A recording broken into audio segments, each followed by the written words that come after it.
Hi, husband left her alone in the car while she was having a baby. Enjoy listening your story. My husband left me in the car at 6:47 in the morning while I was having contractions, 6 minutes apart, grabbed his fishing gear from the back seat and told me the hospital was only 12 minutes away. I could handle it. Then he got into his father's Chevy Silverado, and I watched the red taillights disappear down Mulberry Street while another contraction ripped through my body. That was the morning I finally understood who I had married. My name is Destiny Dickerson. I was 29 years old, and I was about to give birth to my first child completely alone. Let me back up a little because you need to understand how I ended up in that Ford Explorer, gripping the dashboard, watching my husband choose a fishing trip over the birth of his daughter. I met Brent Holloway 4 years ago at a friend's backyard barbecue in Williamsport, Pennsylvania. He was charming, attentive, and had this way of making me feel like the only person in the room. We got married after a year of dating. I kept my last name, Dickerson, because my father had passed away 2 years before the wedding, and I wanted to carry a piece of him with me. Brent said he understood. Looking back, I think that was the first red flag I ignored. He understood a lot of things he never actually accepted. Brent worked as the operations manager at his father's plumbing supply company, Holloway Pipe and Fixture. Fancy title for a job that basically meant doing whatever his daddy told him to do. His father, Gerald Holloway, was 61, a widower who'd lost his wife to cancer when Brent was 15. I felt sorry for Gerald at first. Losing your wife, raising a teenage son alone, that's hard. But somewhere along the way, Gerald's grief turned into something else: control. He kept Brent on an emotional leash so tight the poor man couldn't breathe without checking if his father approved. And then there were the fishing trips. Every Saturday since Brent was 12 years old, he and Gerald went fishing together. Every single Saturday. They'd never missed one. Not for holidays, not for emergencies, not even for our wedding. We had to move the ceremony to Sunday because Gerald had already reserved their spot at Lake Raystown. I thought it was sweet at first, this father-son tradition. I told myself it was a sign of family values. What I didn't realize was that I would never, ever come before those fishing trips. Not once. Not even when I was literally bringing their family's next generation into the world. The signs were there before that March morning, of course. They always are. I just didn't want to see them. A few months before my due date, I started noticing money missing from our joint checking account. Small amounts at first. 150 here, 200 there. When I asked Brent about it, he waved me off. Business expenses, he said. You wouldn't understand the supply chain business. I work as a medical billing specialist at Keystone Orthopedic Associates. I understand numbers just fine, but I let it go because I was tired and pregnant and wanted to believe my husband wasn't lying to my face. My mother, Colleen, warned me about this marriage. 3 years ago, right before the wedding, she sat me down at her kitchen table in Scranton and said she had concerns. She said Brent seemed like a nice man, but a nice man who couldn't stand up to his father wasn't really a man at all. I told her she was being unfair. I told her she didn't know him like I did. I told her love would be enough. Mothers are annoying like that, always being right about things you don't want to hear. So there I was, that Saturday morning in March, 9 months pregnant, contractions getting stronger, sitting in the passenger seat of our car because Brent was supposed to drive me to the hospital. Supposed to. Instead, he stood in our driveway with his fishing rod in one hand and his tackle box in the other, telling me his father was already at the lake and couldn't wait. He said women had been giving birth for thousands of years. He said I was strong. He said 12 minutes wasn't that far. Then he kissed my forehead and got in his father's truck. I sat there for a full minute after they drove away.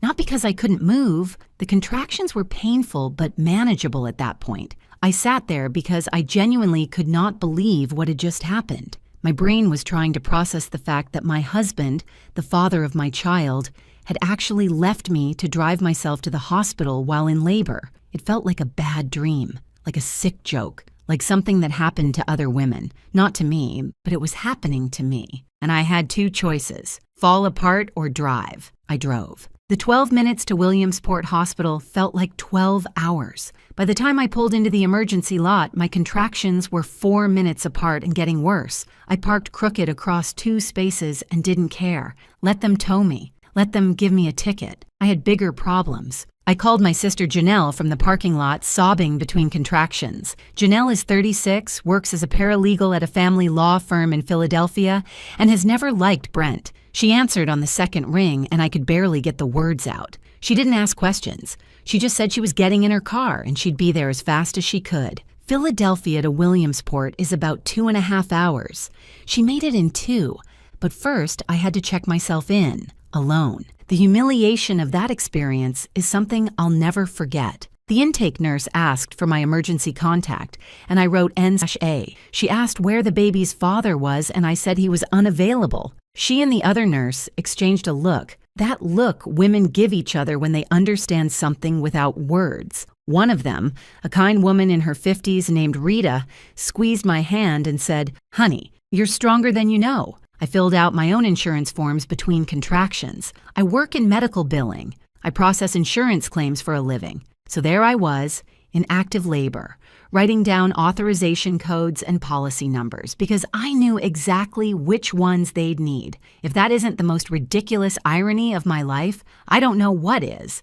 At least I didn't have to call my own office to verify coverage. Small mercies. You know what the worst part was? Even then, even sitting in that hospital bed with monitors strapped to my belly and no husband in sight, I checked my phone. 17 texts to Brent, all marked as read. He had seen them, every single one. He just hadn't responded. He was too busy watching his fishing line. Rita came back to check on me and asked if there was anyone else she could call. I looked at my phone, at those 17 unanswered messages, and something inside me shifted. Not broke, shifted. Like a door unlocking. Like a part of me I'd kept quiet for 3 years finally waking up. No, I told her, there's no one else to call. But that wasn't entirely true. There was someone. There was me. And I was about to find out exactly how strong that someone could be. Before we continue, if you're enjoying this story, please hit that subscribe button and tell me in the comments where you're watching from and what time it is there. I read every single comment and I appreciate every one of you.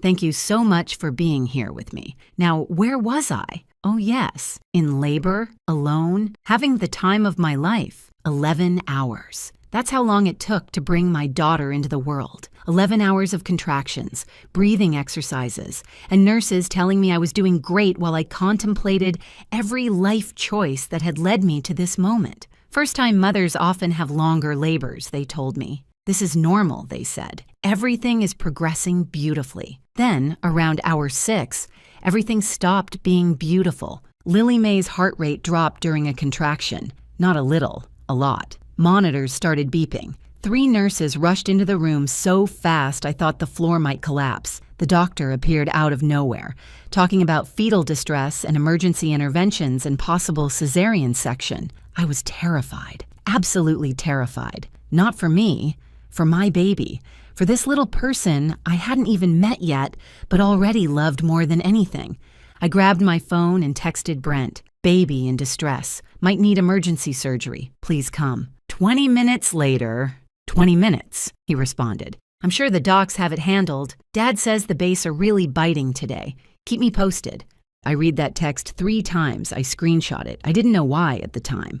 Instinct, maybe. Some part of me already building a case I didn't know I'd need. The base are really biting. My daughter's heart rate was dropping, doctors were preparing for emergency surgery, and my husband was worried about fish. I learned something about myself in that moment. I learned that I could feel heartbroken and furious at the exact same time. I also learned that I could push both of those feelings down and focus on what mattered, getting my baby out safely. Lily Mae stabilized, no surgery needed, and at 5:47 that evening, after 11 hours of labor, she came into the world screaming. 7 pounds, 4 ounces, perfect, absolutely perfect.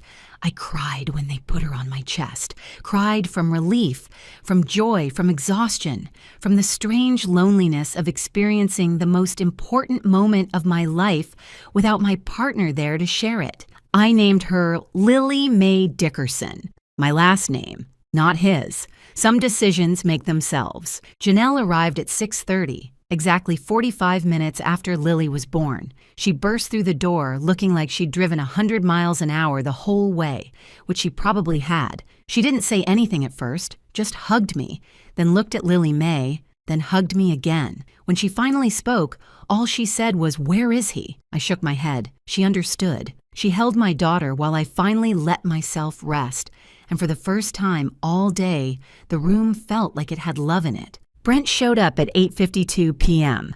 I know the exact time because I was watching the clock, wondering if he'd make it before midnight. He walked in, sunburned and smiling, smelling like lake water, fish guts, and Coors Light. He didn't bring flowers. He brought a teddy bear from the gas station. I know it was from the gas station because the price tag was still attached. $7.99. I did the math later. That's approximately 68 cents per hour he was gone. My daughter's first gift from her father valued her at less than $1 an hour. Quite the investment. "Sorry, babe," he said. "The fish were really biting and Dad needed help hauling in the cooler. But look, she's beautiful. And you did great." I did great. Like I'd completed a school project or finished a 5K. Janelle had to leave the room. I heard her in the hallway, taking deep breaths, probably counting to 10 so she wouldn't come back in and say something that would get her arrested. That night, while I was trying to figure out breastfeeding for the first time, Brent's phone rang. Gerald. Not calling to congratulate us, calling to confirm next Saturday's fishing trip. Brent took the call right there in the hospital room, 10 feet from his newborn daughter, and I heard Gerald's voice through the speaker. "Proud of you, son. Women are tough." She handled it. That's what they do. Brent hung up and told me his dad said congratulations. Gerald hadn't said congratulations.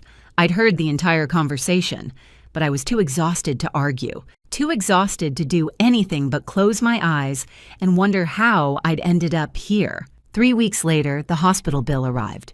$23,847 after insurance. I went to check our joint savings account to set up a payment plan, expecting to find the $18,000 we'd carefully saved over the past 2 years. The balance was $3,200, almost $15,000, gone, vanished. When I asked Brent, he got defensive. His father needed a loan for the business, he said. Inventory issues, cash flow problems. Gerald would pay it back. I asked to see the paperwork. "What paperwork?" Brent said. "It's family. We don't need paperwork. No promissory note, no repayment timeline, no documentation of any kind.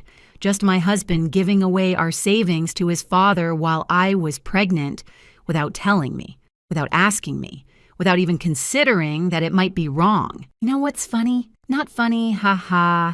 Funny, strange. Nothing says magical bonding moment like your husband discussing fishing lures while you're trying to figure out breastfeeding. I remember sitting there, Lily May struggling to latch, Brent on the phone with his dad talking about what bait works best for largemouth bass, and thinking, this is my life now. This is what I chose. This is the man I married. But the real kick in the teeth came 2 weeks later. I was doing laundry. Because of course I was doing laundry, I did everything in that house, and I found a receipt crumpled in the pocket of Brent's fishing jacket, Lakeside Marine and Recreation in Huntington, $4,600, deposit on a fishing boat, dated 3 weeks before Lily was born. The exact same week, Brent told me we couldn't afford to fix the broken heater in the nursery. We couldn't afford a $200 heater repair for our baby's room, but he had $4,600 for a boat deposit. I stood there in the laundry room, holding that receipt, listening to Lily May cry in her nursery, the one with the broken heater, and I felt something cold settle in my chest.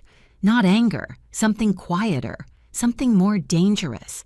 I didn't confront him. Not yet. Instead, I smoothed out the receipt, took a picture of it with my phone, and put it back in his pocket exactly where I found it. I didn't know what I was going to do with that information yet, but I knew I was going to do something. And I knew he wasn't going to see it coming. I went back to work at the end of May, about 10 weeks after Lily May was born. Maternity leave was technically 12 weeks, but I needed the money. More importantly, I needed access to a computer and printer without Brent looking over my shoulder. Because I had a new project now, a personal project. I called it figuring out exactly how badly my husband had screwed me over. Turns out I'm an excellent forensic accountant. Who knew?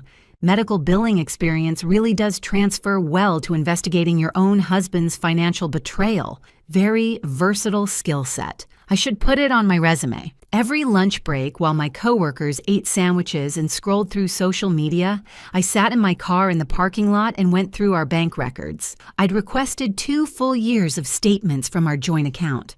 What I found made my stomach drop so hard I thought I might be sick. The pattern was clear once I laid it all out. Year 1 of our marriage, small amounts, $150 here, $200 there, $350 once, business expenses, he'd said. Just helping Dad with inventory. I barely noticed at the time because the amounts were small and I trusted him.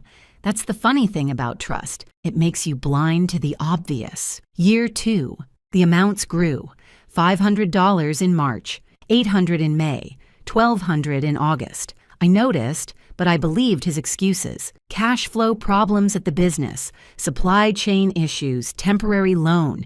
He'd handle it. The last 6 months before Lily was born, everything accelerated. $2,000 in October, $3,500 in December, $4,100 in February, large transfers, always to Holloway Pipe and Fixture LLC, always without my knowledge or consent. I added it all up 3 times because I couldn't believe the number. $67,340. $67,000 gone. Over 28 months, from an account that had both our names on it. Money that was supposed to be for our future, our daughter's future, our life together. And he'd just given it away to his father without telling me, without asking. Like I was an inconvenience to be managed rather than a partner to be consulted. I sat in my car and cried for about 5 minutes. Then I wiped my face, drank some cold coffee, and got back to work. Not my job work, my investigation work, because I wasn't done digging yet. The boat receipt had been bothering me. $4,600 was a lot for a deposit. I wanted to know what it was buying. So the following Saturday, while Brent was, where else, at the lake with his father, I drove to Lakeside Marine and Rec in Huntington. Lily Mae was strapped into her car seat, babbling happily, completely unaware that her mother was about to do some light reconnaissance. I walked into the showroom and pretended to be interested in buying a boat. Nice young salesman, very helpful, showed me all the options. I casually mentioned that a friend had recently ordered something, last name Holloway maybe, and asked what model he'd gotten. The salesman lit up. Oh yeah, he remembered that order. Great choice. Let me pull up the details. 2 minutes later, I was looking at the paperwork for a 2024 Tracker Pro, Team 195TXW. Fully loaded, total price, $38,500. The $4,600 was just the deposit. There was a $33,900 loan on top of it. But here's the part that really got me. Registered owner, Brent Allen Holloway. Not Gerald, not the business, Brent, personally. My husband had bought himself a $38,000 fishing boat with money from our joint account and a loan co-signed by his father. And he'd never mentioned it to me once. Not when he said we couldn't afford the nursery heater.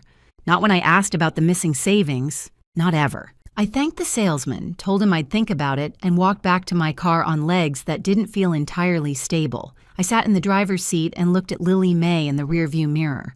She smiled at me, that gummy, innocent smile that babies give when they have no idea what's happening around them. I smiled back. Then I called my sister. Janelle listened to everything without interrupting. When I finished, she was quiet for a moment. Then she said something that changed the trajectory of my entire life. She said, "I know an attorney. Family law, specializes in hidden assets and financial fraud. Her name is Patricia Okonkwo. They call her the closer. She hasn't lost a contested divorce in 6 years." I wrote down the number, but I wasn't ready to call yet. First, I needed more information.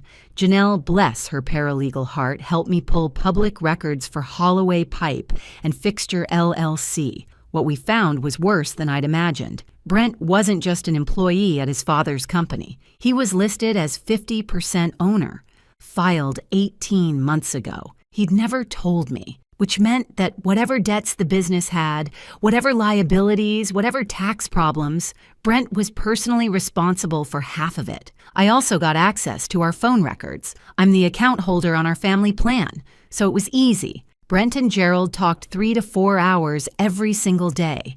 Every day. Sometimes more. But it wasn't the call logs that gutted me. It was the text messages. Gerald referred to me as that woman in at least a dozen texts. 2 days before I gave birth, Gerald texted Brent, "Don't let her guilt you into skipping Saturday. She's playing you. Women always exaggerate these things." The day after Lily was born, Gerald wrote, "Proud of you for standing your ground, son. She needs to learn she's not your priority. Family is. Family is. As if I wasn't family. As if our daughter wasn't family. As if the only family that mattered was the Holloway bloodline and I was just some inconvenient woman who'd wandered into their lives and started making demands." I read those texts in my car during my lunch break. I cried again, and then like before, I stopped. Because crying wasn't going to fix anything. Crying wasn't going to protect my daughter. Crying wasn't going to get back the $67,000 my husband had stolen from our future. But preparation might. My mother moved in with us that week. Colleen Dickerson, 63 years old, retired school nurse. 5'4" and absolutely not someone you want to mess with. She said she was there to help with the baby. We both knew she was there because I'd told her what I'd found and she wasn't about to let her daughter face this alone. She never said "I told you so." Not once. She just helped. Changed diapers. Did dishes. Held Lily May when I needed to work late on my research. Made dinner. Listened when I needed to vent. That restraint. Not pointing out that she'd warned me about Brent 3 years ago was its own kind of gift. Maybe the best gift she could have given me. I thought about my grandmother a lot during this time. Lillian May Dickerson, the woman Lily was named after. Grandma Lily had raised 4 kids alone after her husband died in a factory accident in 1962. She never complained, never remarried, just did what needed to be done every single day for years. She used to tell me that Dickerson women were made of stronger stuff than most people realized. We just didn't advertise it. I was finally starting to understand what she meant. I became a forensic accountant on my lunch breaks. Never thought my medical billing skills would transfer so well to investigating my own husband. I also used to think I was bad at math. Turns out, I'm excellent at math. I just needed the right motivation. Nothing sharpens your arithmetic skills like discovering your husband is a thief. On a Tuesday afternoon in late June, while Brent was at his father's shop planning their next fishing trip, I finally called Patricia Okonkwo. I told her everything. The hospital, the fishing trips, the money, the boat, the text messages, the business ownership, all of it. She listened without interrupting, asked a few clarifying questions, and then was silent for a moment. When she spoke again, she said 5 words that changed everything. "You have an excellent case." Patricia Okonkwo's office was on the 3rd floor of a brick building in downtown Harrisburg, about an hour's drive from Williamsport. The elevator was slow, the carpet was worn, and the waiting room had magazines from 2019. None of that mattered. What mattered was the woman behind the desk. Patricia was 44 with close-cropped gray hair and reading glasses that she wore on a chain around her neck, like a weapon she might deploy at any moment. She'd been a forensic accountant for 12 years before going to law school, and she switched careers after her own bad divorce. Her office walls were covered with framed photos of her 2 teenage sons and certificates from various legal associations. Her desk was buried under case files. She looked like someone who worked 80 hours a week and loved every minute of it. She charged $350 an hour. I nearly choked when she told me, but then she said something that made me stay. She said she offered payment plans for cases she believed in, and after reviewing my documentation, the bank statements, the boat receipt, the text messages, the business records, she believed in mine. She smiled when she finished reading, not a friendly smile. The smile of someone who sees victory on the horizon and can't wait to get there. "Let's talk about what you're entitled to," she said. The discovery phase of my divorce revealed things even I hadn't expected. Patricia subpoenaed the financial records for Holloway Pipe and Fixture LLC, and what came back was a disaster. The business owed $134,000 in back taxes, 3 years of what Patricia politely called creative accounting, what the IRS would call fraud. Multiple vendors were owed money. Suppliers had cut them off. The company was technically insolvent, surviving only on cash infusions. Cash infusions from where, you might ask? from my joint checking account, from the $67,000 my husband had been funneling to his father for over 2 years. Our savings had been keeping Gerald's failing business alive, while I thought we were building a future together. And here's where it got really interesting. As 50% owner of Holloway Pipe and Fixture, that ownership stake Brent had never bothered to mention to me, he was personally liable for half of everything, half of the back taxes, half of the vendor debts, half of the entire financial catastrophe his father had created. Patricia pulled off her reading glasses and let them dangle on their chain. "Your husband," she said, "is in very serious trouble, and he doesn't even know it yet." The house was our biggest asset. We'd bought it for $285,000 3 years ago, right after we got married. The down payment was $35,000,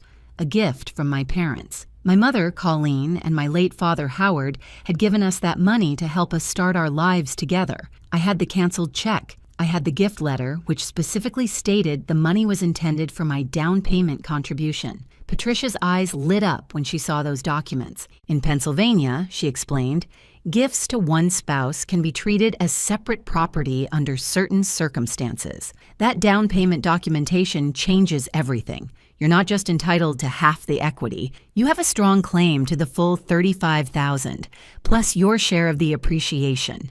Current equity in the house after the mortgage, approximately $67,000. Between the down payment reimbursement and my share of the rest, I was looking at walking away with a significant sum. Not rich, but enough to start over. And then there was the boat. That $38,500 fishing boat had been purchased with a $4,600 deposit from our joint account, marital funds. Under Pennsylvania law, I was entitled to half its value. Patricia explained that if Brent couldn't afford to buy me out, the court could order the boat sold. The proceeds would be split. Given Brent's impending financial problems, there was no way he could come up with that money. The fishing boat that was more important than his daughter's nursery heater might end up being sold to pay his ex-wife. I'm not saying karma is real, but I'm also not saying it isn't. Patricia advised me to open a separate checking account in my name only. Perfectly legal, she assured me. Married people have the right to their own accounts. I started depositing my paychecks there instead of our joint account. Every 2 weeks, another $1,200 going somewhere. Brent couldn't touch it. I also made copies of everything. Tax returns for the past 3 years, bank statements going back to the beginning of our marriage, the deed to our house, both car titles, every text message between Brent and Gerald that I could access. I kept the originals in their usual places and hid the copies in a box in my mother's closet in Scranton. And I started keeping a journal, not a diary of my feelings. I didn't have time for that. A log, dates, times, and facts. Every time Brent chose fishing over his daughter, I wrote it down. May 3rd, Brent left at 5 a.m. for fishing.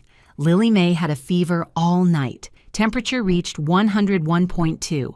I handled it alone. He came home at 7 p.m., asked if she was feeling better, then went to bed. May 10th, asked Brent to skip fishing for Lily's baptism at St. Mark's. He said Gerald already reserved their spot at the lake. Baptism moved to Sunday. May 17th, Brent came home at 9 p.m. Lily Mae had been crying for 2 hours with colic. I asked where he'd been. He said I wouldn't understand. It's a father-son thing. I have his daughter. I understand plenty. May 24th, Brent transferred $1,800 to Holloway Pipe and Fixture. I found the notification on our banking app. When I asked about it, he said it was none of my business. Our joint account? None of my business. You know what's surprisingly easy? Hiding things from someone who doesn't pay attention to you. I could have been planning a surprise party. I could have been learning to speak Mandarin. I could have been training for a marathon. Instead, I was preparing to divorce him. And he noticed exactly as much as he noticed everything else about my life, which is to say, nothing at all. He never asked why I was working late, never wondered why my mother had moved in, never questioned why I seemed distant. He was too busy thinking about his next fishing trip to notice his wife was planning her escape. I used to spend my evenings watching true crime documentaries. You know, the ones where the wife always seems to know something the police don't. Now, I was living my own investigation. Turns out I'm much better at being the detective than I ever expected. Although, to be fair, my husband wasn't exactly a criminal mastermind, more of a criminal regular mind. The bar was not high. Patricia and I decided on a filing strategy. In Pennsylvania, you can file for divorce at any time, but the timing matters. She suggested filing on a Friday afternoon, as close to the courthouse closing time as possible. That way, Brent couldn't file any counter motions or emergency requests until Monday. It would give me the entire weekend to execute my plan. Friday, July 26th, Patricia filed at 4:47 p.m., 13 minutes before the courthouse closed. She filed for divorce on grounds of indignities, Pennsylvania's legal term for treatment that makes the marriage intolerable. She filed for full legal and physical custody of Lily May. She filed for child support based on our income differential. She filed for equitable distribution of assets, including reimbursement of the $35,000 down payment. She filed for her fair share of the fishing boat's value. Everything was in motion. Now came the hardest part, acting normal for one more night. Friday evening, I made dinner. Spaghetti with meat sauce, Brent's favorite. We ate together, watched some TV, went to bed early. He fell asleep by 10. I lay next to him, staring at the ceiling, running through my checklist. 2 suitcases packed and hidden in the garage. Lily May's car seat already installed in my car. Important documents, already at my mother's house. Wedding ring, ready to leave behind. At 5 o'clock Saturday morning, Brent's alarm went off. Fishing day. He kissed my forehead while I pretended to sleep. "I'll be back tonight," he whispered.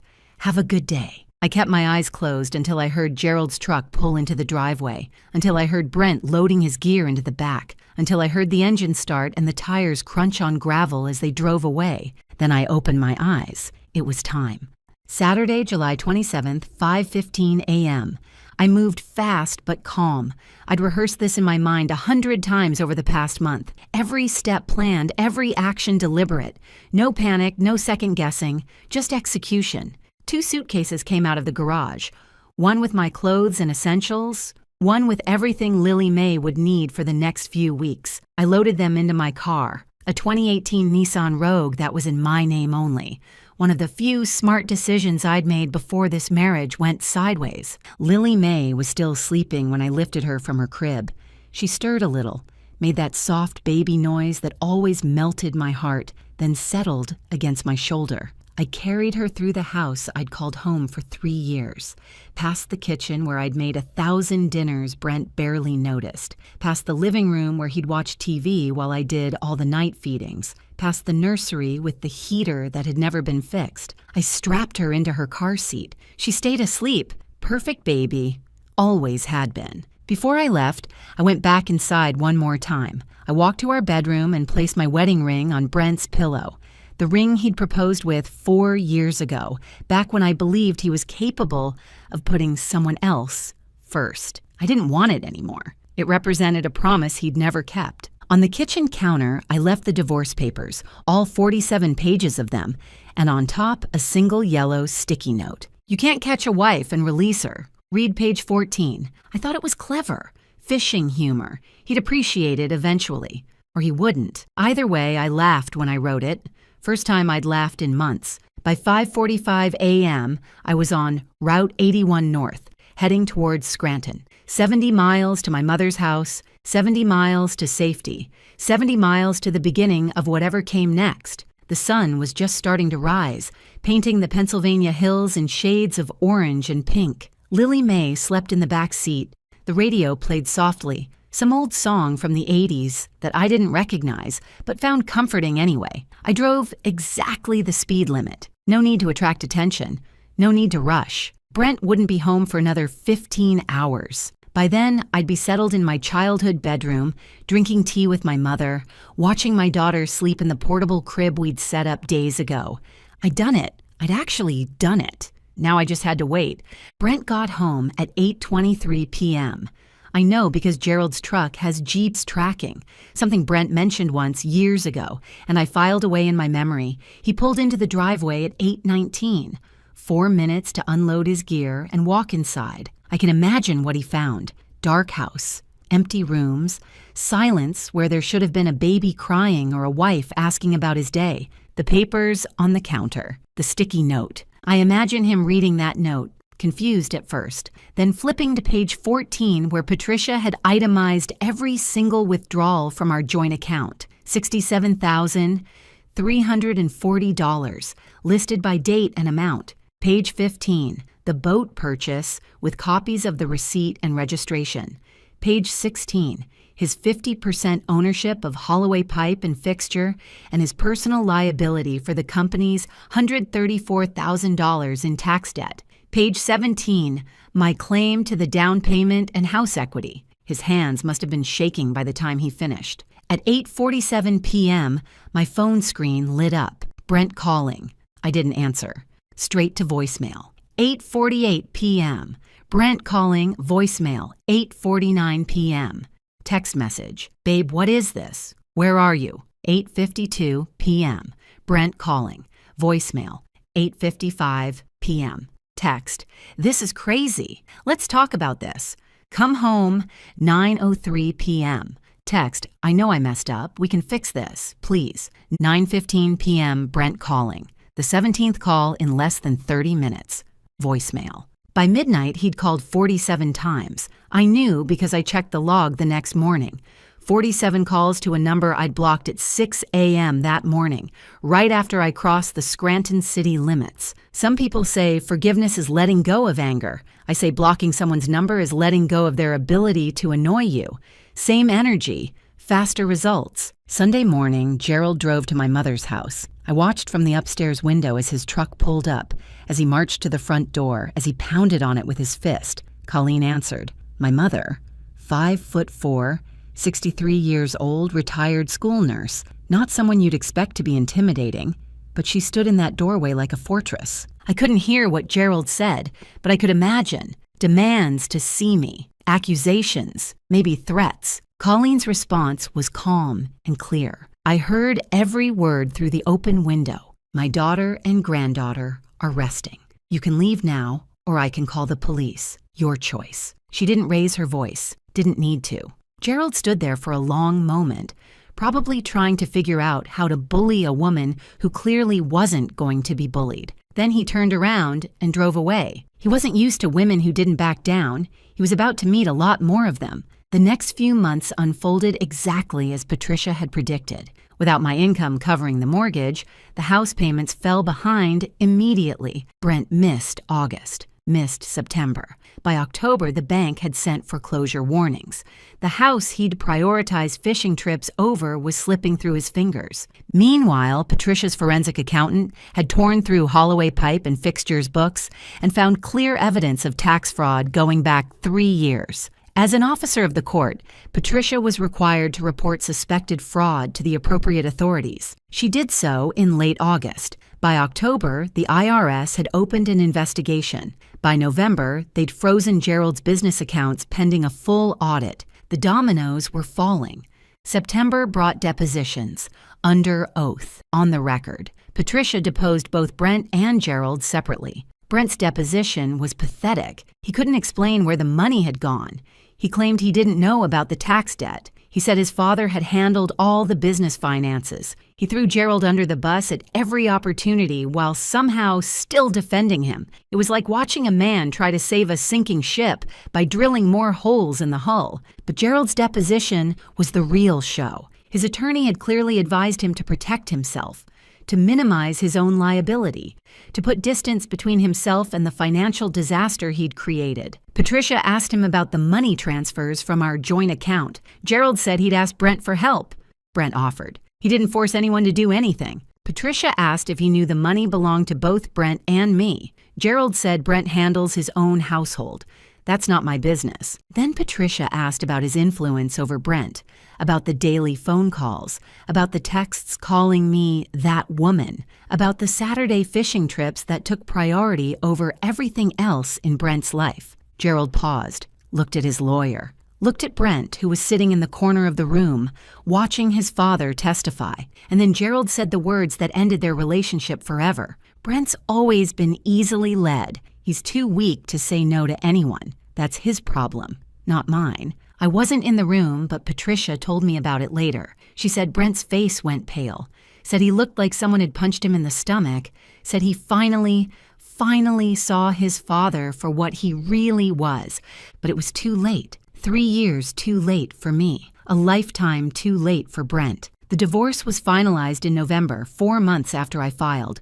Patricia got me everything she'd promised: the down payment reimbursement, my share of the house equity, full legal and physical custody of Lily May, child support of $1,100 per month, automatically deducted from Brent's paycheck. Brent got supervised visitation 1 Saturday a month, supervised, at a facility with social workers present, because the court reviewed his pattern of behavior, the documented absences, the prioritizing of leisure over parental responsibility, the financial deception, and determined he could not be trusted with unsupervised access to his own daughter. The fishing trips that were so sacred, so unmissable, so important that he'd left his wife in labor to attend them, they're exactly what cost him real time with Lily May. I need to tell you about the phone call, the one from the title. That first Saturday night, July 27th, 2 hours after Brent found the papers, his 48th call of the evening. Except this time, before I blocked his number,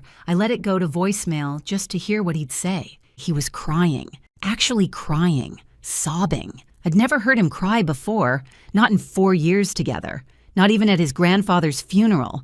Please, Destiny, please come home. I was wrong. About everything. I'll change. I swear I'll change. I'll skip fishing. I'll be a real husband, a real father. Please, just give me another chance. I can't do this without you. I listened to that voicemail once, then I deleted it. I thought about responding for about 3 seconds. Then I remembered the text message he'd sent while our daughter's heart rate was dropping. Dad says the bass are really biting today. Keep me posted. I blocked his number. I never answered again. Hey, if this story has meant something to you, I'd be so grateful if you'd hit that like button and subscribe to the channel. Your support means more than you know. It really helps me keep making these stories for you. Thank you, truly, from the bottom of my heart. Now let me tell you how this all turned out. The house sold in January. Foreclosure auction. It went for less than market value, $262,000. But after the mortgage was paid off and Patricia extracted my settlement, I walked away with $78,000. That included my $35,000 down payment, my share of the remaining equity, and a few additional adjustments the court approved based on Brent's documented financial deception. The boat? Brent had been making loan payments for about a year, so the balance was down to around $19,000. When he couldn't keep up with payments after the divorce, the court ordered it sold. When at auction for $31,000, boats depreciate fast. After the loan payoff, about $12,000 remained. I got my half, $6,000. Not much, but it felt like justice. That boat he bought, instead of fixing our daughter's nursery heater, ended up paying for her new crib.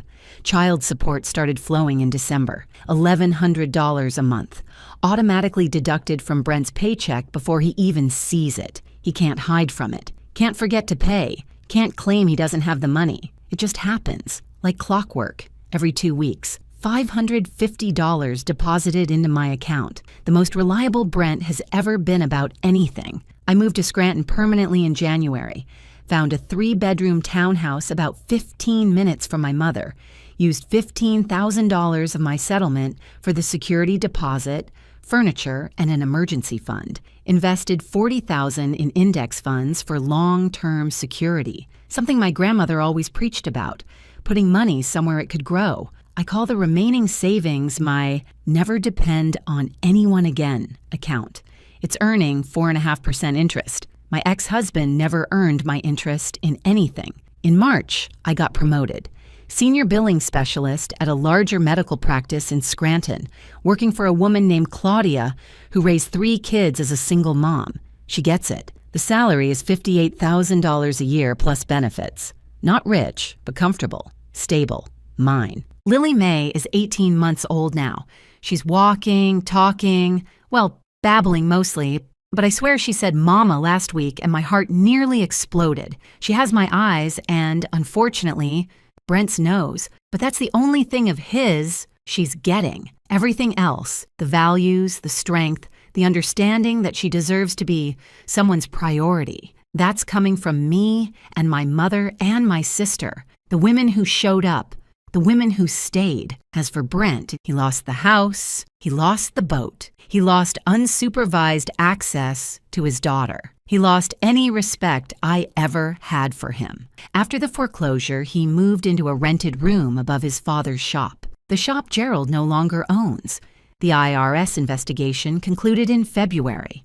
Gerald had to sell Holloway pipe and fixture to cover the back taxes, the penalties, and the interest. He works for the new owners now as a regular employee, takes orders from a 32-year-old named Kyle, who calls him Jerry, and makes him clean the warehouse on Fridays. Brent's supervised visitation with Lily May is scheduled for one Saturday a month. In the 6 months since the divorce was finalized, he's shown up for exactly 2 of them. The other 4 times, he canceled. Always has an excuse: car trouble, work emergency, not feeling well. Same pattern, different context. And those sacred Saturday fishing trips, the ones that couldn't be missed for anything, not for a wedding, not for a funeral, not for the birth of a child. Gerald told Brent he's too busy now, has to work weekends at the warehouse because Kyle needs him there. Funny how that works. Funny how the thing Brent sacrificed his marriage for has disappeared completely. Funny how Gerald's priorities shifted the moment they became inconvenient for Gerald. I'd feel sorry for Brent if I had any sympathy left, but I used it all up on that drive to the hospital, breathing through contractions, wondering why I wasn't worth 12 minutes of delay on a fishing trip. 6 months after the divorce was finalized, I was at the Wegmans on Route 6, doing my weekly grocery shopping. Lily May was in the cart chewing on a teething ring and charming everyone who walked by. We just grabbed some bananas when I turned the corner into the cereal aisle. Brent was standing there. He looked older, tired, thinner, like life had been chewing on him the way Lily May was chewing on that teething ring. He was holding a box of generic cornflakes, the store brand, not even the real Kellogg's, and staring at the price like it personally offended him. He saw me at the same moment I saw him. His face went through about 6 emotions in 3 seconds: surprise, shame, hope, desperation, regret. Something that might have been love once, but had curdled into something else. Destiny, he said. His voice cracked. I want to say I waited. Not because I wanted to hear it, but because I'd earned the right to watch him struggle. I'm sorry, he finally managed. I was wrong about everything. My dad, the money, the fishing, leaving you at the hospital, all of it. I was so stupid. I see that now. I didn't know. I didn't understand what I was throwing away. I looked at him for a long moment. This man I'd married. This man I'd believed in. This man who'd chosen a fishing trip over the birth of his daughter, who'd stolen $67,000 from our future, who'd let his father call me that woman without ever defending me once. I thought about all the things I could say, all the anger I could unleash, all the years of frustration and disappointment and betrayal that I could pour out right there in the cereal aisle of a Scranton Wegmans. But here's the thing I've learned about revenge. The best revenge isn't making someone suffer. It's moving on so completely that their suffering becomes irrelevant to you. So I didn't yell, didn't cry, didn't give him the satisfaction of seeing that he still had any power over my emotions. I just looked at him, smiled slightly, and said, "I hope you catch something worth keeping someday, Brent." Then I pushed my cart past him, grabbed a box of Cheerios for Lily May, and kept walking. I paid for my groceries, loaded them into my car, drove home to my townhouse where my mother was making dinner, and my daughter's toys were scattered across the living room floor, and my life was messy and imperfect and entirely my own. I didn't look back. There's nothing behind me that I need. Some people show you who they are in small moments. Every Saturday morning for 3 years, Brent showed me exactly who he was. He showed me that his father would always come first. That tradition mattered more than commitment. That I was an afterthought in my own marriage. But he made it undeniable on one Saturday morning in March, when he chose a fishing trip over watching his daughter come into the world, when he left me in that car with contractions 6 minutes apart and told me I could handle it. He was right about one thing, though. I could handle it. I handled the hospital. I handled the labor. I handled the delivery. I handled discovering his lies, documenting his betrayal, hiring an attorney, filing for divorce, and rebuilding my entire life from the ground up. The woman who drove herself to the hospital while in labor, she can do anything. And that's the thing about being underestimated. When someone assumes you're weak, they never see you coming. They never prepare for you to fight back. They're too busy looking at the lake to notice the storm rolling in. So here's what I've learned, and maybe it's useful to someone out there listening to this story. When someone shows you they'll never put you first, believe them. Don't make excuses. Don't hope they'll change. Don't convince yourself that love is enough. Believe them the first time, the 10th time, the 100th time, and then make the only decision that really matters. Put yourself first, because nobody else is going to do it for you. Thank you so much for staying with me through this whole story. I'm genuinely grateful for every single one of you who made it to the end. If you want to hear more stories like this one, there's another one waiting for you right there on your screen. I picked it out just for you. I think you're going to love it. I'll see you in the next one.